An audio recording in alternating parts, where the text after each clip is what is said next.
This is an RNZ podcast. Hi, I'm Kathryn Ryan. Each week, our political commentators analyse the latest happenings in Parliament and beyond. Listen live on 9 to noon each Monday, just after the 11 o'clock news, or right here on this podcast. Let's get into it. Let's recap the news of the day before politics today. The United States President Donald Trump has again urged Iran's Revolutionary Guard to lay down their arms in a newly released video on the strikes on Iran, saying that the assault could go on for 4 weeks. He said combat operations would continue with what he called full force until all objectives are achieved, adding that the US-Israeli strikes against Iran were, quote, right and, quote, necessary to eliminate the, quote, bloodthirsty terrorist regime. The strikes have killed more than 200 people, according to Iranian state media, with hundreds more injured. 9 have been killed in retaliatory strikes in Israel and others injured. Also in retaliatory strikes in the UAE, 3 deaths and 1 in Kuwait. The US says 3 United States troops have been killed and others injured. Latest satellite images, which have been verified by the BBC, show the US and Israeli strikes have damaged Iranian military and naval bases. Iran has set up an interim leadership council to select the next supreme leader, who would also be Commander-in-Chief. Coming out this morning also, our time, have been responses from various leaders. Earlier, Australia's government expressed support for the United States, quote, acting to prevent Iran from obtaining a nuclear weapon. More recently, the British Prime Minister Keir Starmer says the UK is going to allow the United States to take defensive action from British military bases. He said the UK had made the decision to prevent Iran firing missiles across the region and killing innocent civilians, putting British lives at risk and hitting countries that have not been involved. In New Zealand, as I mentioned earlier, the Foreign Affairs Minister responded to the strikes at the weekend, saying Iran has been a promoter of state-led terrorism for decades now. He says that is an explanation, but not an excuse for what occurred over the weekend. The Prime Minister this morning also was questioned on Morning Report about New Zealand's response. He told Morning Report the Iranian regime is an evil one and has been a destabilising force in the Middle East. But the Prime Minister would not be drawn whether the government fully supports the strikes by the United States and Israel against Tehran. Do we support the action? Well, Corin, that's what I've just said. You know, with that, the US and Israeli action has been designed to. But you're not telling us whether New Zealand supports it or not. Security.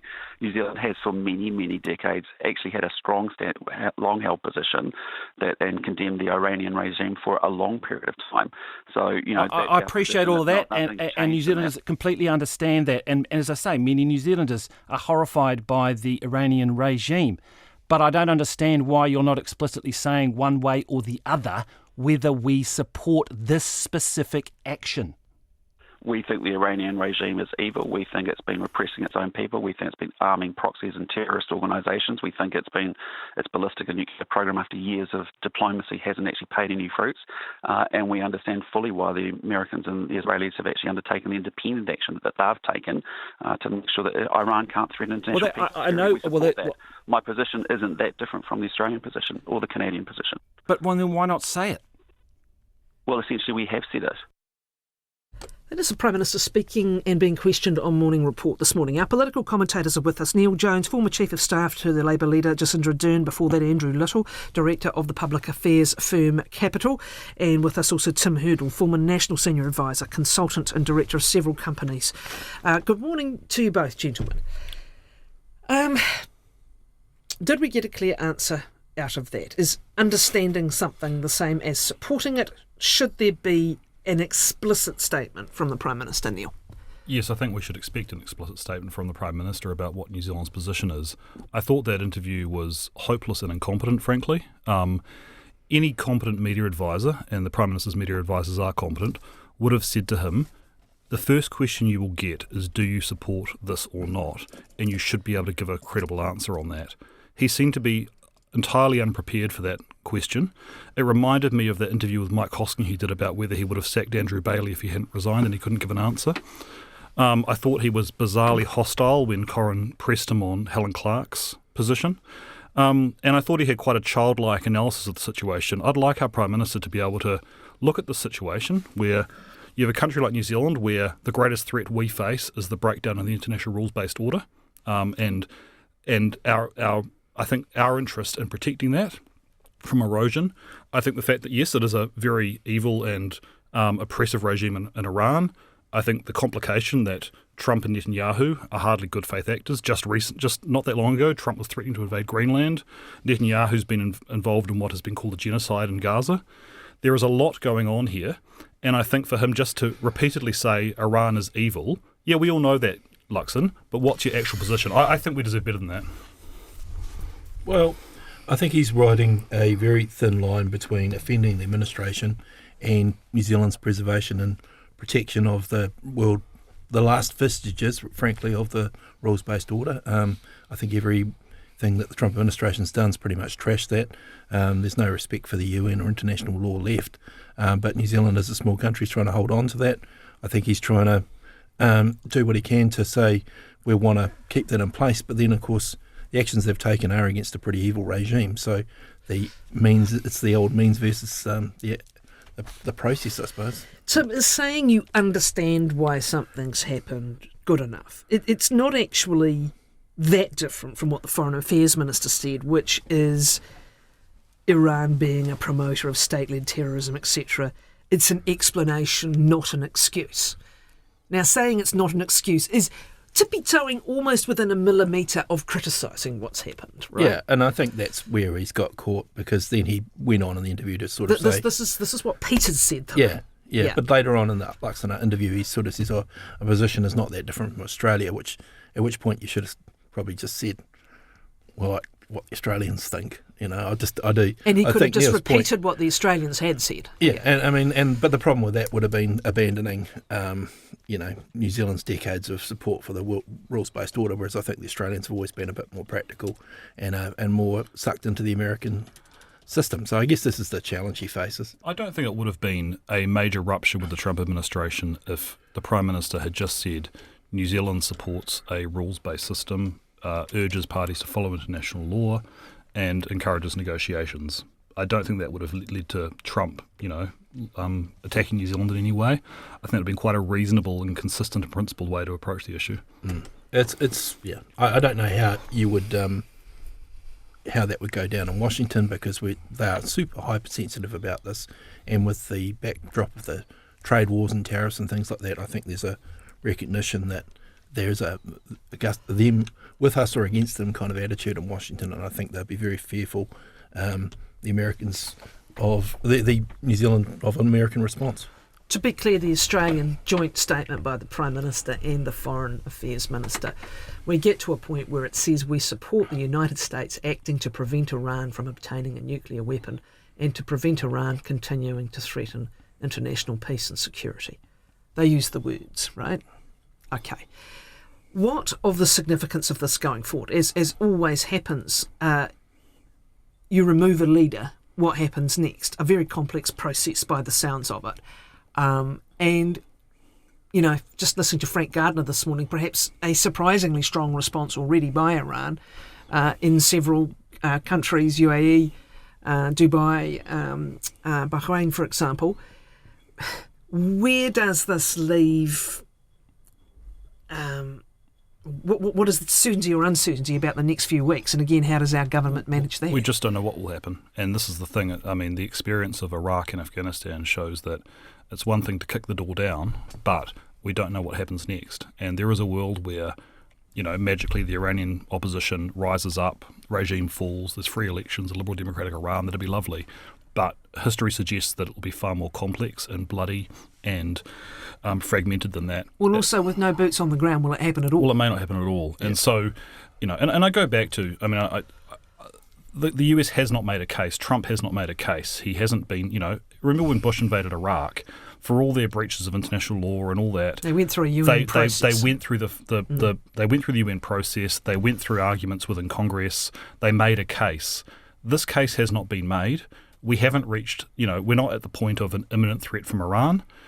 Trump just 6 months ago said he had totally obliterated Iran's nuclear program. So I just don't think the case has been made. I think it's very uncertain what happens next. And I come back to what's New Zealand's interest here. It's trying to do what we can to at least defend the international order. Other impacts. We've talked a lot this year about the incumbent government's challenges and everyone waiting for the green shoots, and would the economy turn round in time for an election? You've now already seen share market open down. There'll be concerns about people's KiwiSaver balances, which affects other decisions they may or may not make. I guess the other flow-on effect potentially, Tim, is where the trade routes already are impacted or slowed down, particularly the Strait of Hormuz. Are we going to have oil price inflation? This is exactly the international volatility that is always overshadowed. They're attempting a decapitation strike. They're trying to wipe out the top tier of the Iranian government and hoping that something comes through. He's saying something's got to come good, but any analysis of history, even a civil war, doesn't come over and get done in 2 weeks. So four weeks, by the sense of it. 4 weeks is the game plan. Yeah. But the impact has been muted so far because there was a degree of expectation from the market that this might happen. But the disruption to trade routes and particularly energy prices could be quite significant. And I think it also creates that situation where people tend to stay home and see what happens, and that in itself holds back investment, holds back trade, and people tend to retrench at a time when New Zealand's economy is really looking for some lift and some growth. I think, again, people are sort of being sent back and said, just hang on a bit longer. Okay. So, I mean, for the government coming into election, the election campaign, the last thing they want is a spike in inflation and a failure for all those green shoots to emerge. And so interest rates heading up because of the potential risk of that. Okay. Much to unfold. We don't know how it's going to unfold, and we are passengers to an extent, although your point is that the government does have to make a statement on its position, and it has been... Yeah, we've covered how that's gone so far and what the reaction's been. Let's look at some things happening at home. And we had some key social statistics out last week. Child poverty statistics have worsened. Crime stats, I think there's an argument that there's fewer violent crime victims, but we can always to and fro over these sorts of statistics. And some social housing statistics out as well. We talk a lot about cost of living, but what about these social impacts, not just for those directly impacted, but for others who are concerned about them? What did you make of last week's Well, I found results? I found the child poverty stats quite disturbing. There were 47,000 more kids in poverty, and that is a moral stain on our nation. And I mean, this is material poverty too. This isn't just some academic measure. This is people not being able to see a doctor or turn the heating on or get food reliably. And I think it just speaks to the broader challenges we've seen, which is that we have high cost of living. We've had pretty pathetic wage growth. We've had minimum wage that's struggled to keep up with inflation. We've had a lack of building of social housing. And we've seen more and more people thrown off benefits, and I think and not enough jobs. And so I think inevitably that means that at the bottom, that's where it's felt the hardest. And I think this should be one of those things that governments are judged on and make a priority. I mean, we have this. I find it hard that we have a situation where we have people with immense wealth in this country, and yet we have 1 in 7 kids living in material deprivation. I mean, I don't want to personalise it, but there's one National MP who owns 25 properties. They've given massive tax cuts to landlords, and they've overseen this. And I think it needs a sharp change of approach. Well, the statistics are reflecting how flat the economy is. It's just not growing. We've had basically flat GDP growth for quite some time, and we've had a rampant inflation, and we've had a cost of living crisis that's been ongoing for 5 or 6 years, and that's just reflected in the fact that people aren't getting more money in their pay packet, and everything's costing more to live. For the middle class, that means less nice to haves, but for those at the bottom end of the pile, it's just making it even harder to afford the basics in life. Is that a risk for National specifically, in that kind of soft vote that moves between National and Labour? Right now we're talking about Labour. We're going to talk in a moment. They're so low they're underground in terms of saying anything about anything at the moment as a strategy. Yeah. And is there a risk in the very vote where National maybe wanted to go head-to-head with swing voters when these sorts of statistics come out? Yeah, and that's the challenge they have, is their perception that they haven't done enough to address the problems. But I think most people in the ballot box are probably quite selfish, but in reality, they also are talking to their friends about how they feel and how their friends and their family are feeling. And when they start going backwards, that starts affecting their vote too. So it does have a wider impact. I remember when I was working for Labor in the lead up to the 2017 campaign, and one of the things that did turn people against National was the sense that social problems were getting out of control. Homelessness was a big one at the time, and that they had no answers to it, and people felt that they didn't like that. They didn't like that in their country, and I think that is a risk for them. It is, except they've also got the move on orders and stuff now, and how much is that just like genuinely concern for another human's position, and how much of it is also I wish they weren't outside the place I like to go and shop and feel safe. Look, I think most people would accept that if someone is behaving in an antisocial manner and is not in a healthy situation, they should be moved on from that. I think most people also know, though, if you're not moving them to actual care and support, then you're just moving the problem. I mean, we had the whole issue of people being in cars before we had the use of motels, right? And, this is my point again, that from a political strategy perspective, whether that is potentially a problem for National to see those statistics heading in the wrong way. Crime stats, again, you can argue to and fro, but would you say they have done better, if you like, in terms of this as an issue, and certainly in public perception? Yeah, look, I think I think a lot of the debate around soft versus tough on crime has been a caricature of what actually happened between Labor and National, but National certainly has done a good job of showing the public that they're serious about it, and they're prioritising it, and those stats have, gone the right way for them, so they can claim some credit. I think late for Labor, I think they need to be very careful come the election campaign. They don't try and differentiate on this. I think they just need to try and make this sort of neutralise this as a non-issue. They're helped by the fact that as people are less concerned about crime because the stats seem to be getting better. Yeah. It becomes less of a political issue. When you're in opposition and it's a problem, if you're taking the purely cynical political perspective. Yeah, so actually Labor probably just wants it to sort of die down as an issue. Can we talk about Labor's approach at the moment? And the leader again, the state of the nation, I'm sorry, but I can't pull a single pull quote out of it. And look, this is quite deliberate.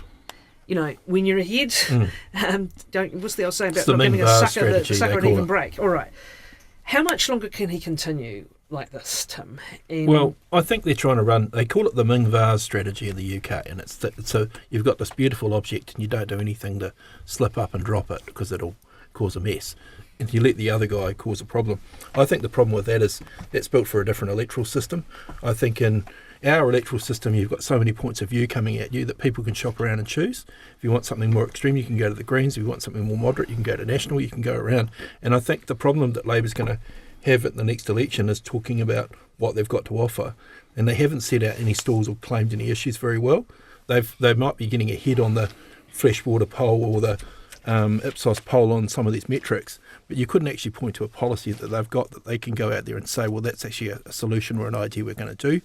And I think when it comes to the ballot box, the public actually want to know. They don't go and read policy party manifestos or policy documents, but they need to know that there's an idea and a comprehensive idea that's been thought through that will have some sort of solution and will improve the lot of people. Look, I've had my own, from time to time, criticisms of what Chris Hipkins should or shouldn't have done, but to be fair to him, if you'd asked me at election time, where's Labor going to be at this point in the cycle, I'd have said probably in the mid-20s, probably on their third leader.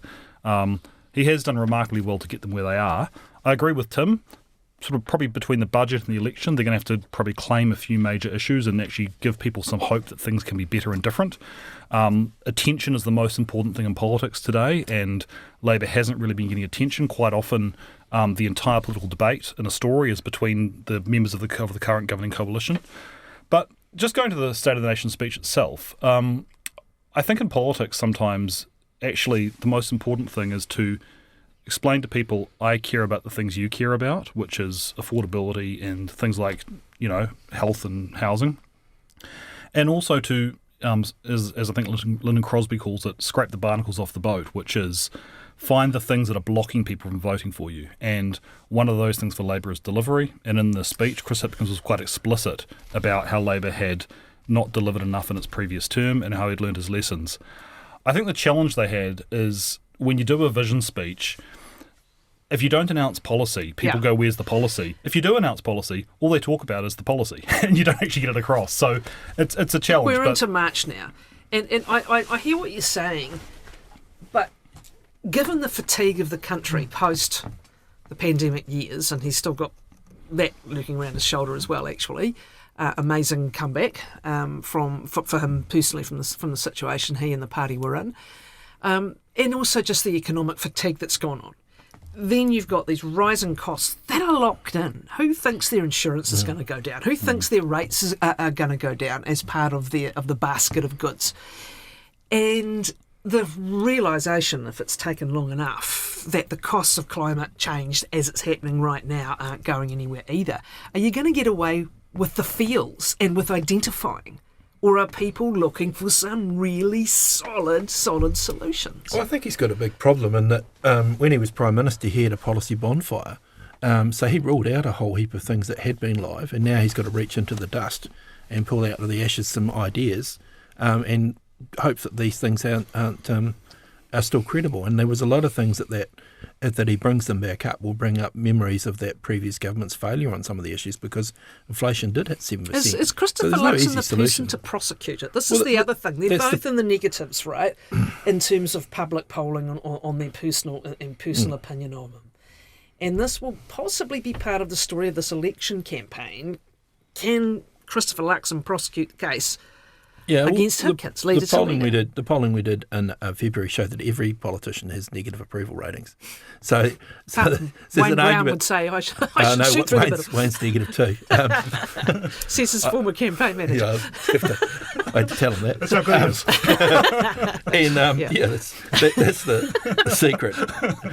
But I do think that is a challenge for this election. Is there is an element of nobody likes any of them in the public mood is a challenge, and I don't know how Labor's going to come up with some solutions that look credible when the spotlight does come on them. Yeah, the other issue they've got, not quite clear. I thought I did read last week that there was, because it's post the People's Select Committee issuing its report on pay equity, that they have basically recommitted to it. Now, how do you fund it? I should declare I've done some work for various public sector unions on this issue in the past. I think Labor just has to find a way. If the Labor Party stands for anything at all, it's for advancing the interests of low-paid workers. I think they let down the care and support workers very badly in the last term of government by not concluding that agreement. It's going to be hard. This government has hollowed out the tax base through its unaffordable tax cuts. Growth has been anemic, so there's very little new money. It'll be difficult, but I think however they do it, there might be some reprioritisations. They may have to look at revenue.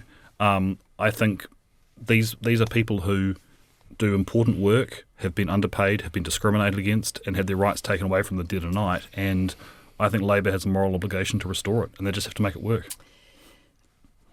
Tim, this is another key point, actually. We've seen it in previous elections when there's a really big gender skew.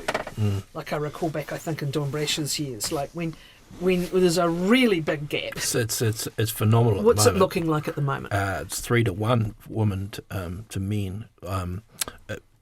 Men are sort of very much on the right, and women are very much on the left. And then the skew's even more pronounced in the demographics. So the younger generations who are young men are on the right, young women are on the left to quite extreme points. And this is the sort of, I call it the TikTokisation of politics, where people are getting their feeds from their own individual tubes. They're not following it through curated media like they were. Yeah. And I think this is where this next election will be very hard to pick, because you might, in the old days, you used to watch the One News bulletin or you listen to Morning Report and you're all watching the same thing. People are getting information now through their screens on their phones, and they're seeing different feeds and different information. We do know who votes the most, though. Some of them are still watching One News. Yeah. I guess my point is... But interestingly, not to the same extent, and a lot of them are watching it online now. Well, so watching it delayed. Look, I haven't watched a live television bulletin for years, but I still watch the key channels every night, okay? So that's a slight sort of differentiation as well.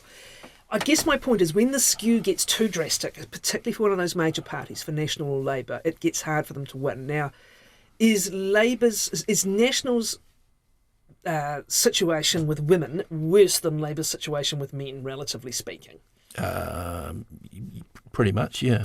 Yeah, it's I mean, there's a real fight. And every different demographic has a different fight, because in the older men vote, there's a fight between New Zealand First Act and National. In the sort of women's vote, it's a lot about Labour versus Greens versus... That's interesting. So the men's vote is so split, and that's where National's fighting its own coalition we're beginning to this multipolar political situation now. And this is, I think, something important for Labour strategically, is while they still have to look at winning votes from National to get to 50% with their coalition, they can't ignore the left flank. You look at Keir Starmer's Labour Party in the UK, where they're being eaten alive by the Greens, most recently in the Gorton and Denton by-election. Labour can't afford to hemorrhage votes to the Greens. They do have to maintain their progressive credentials.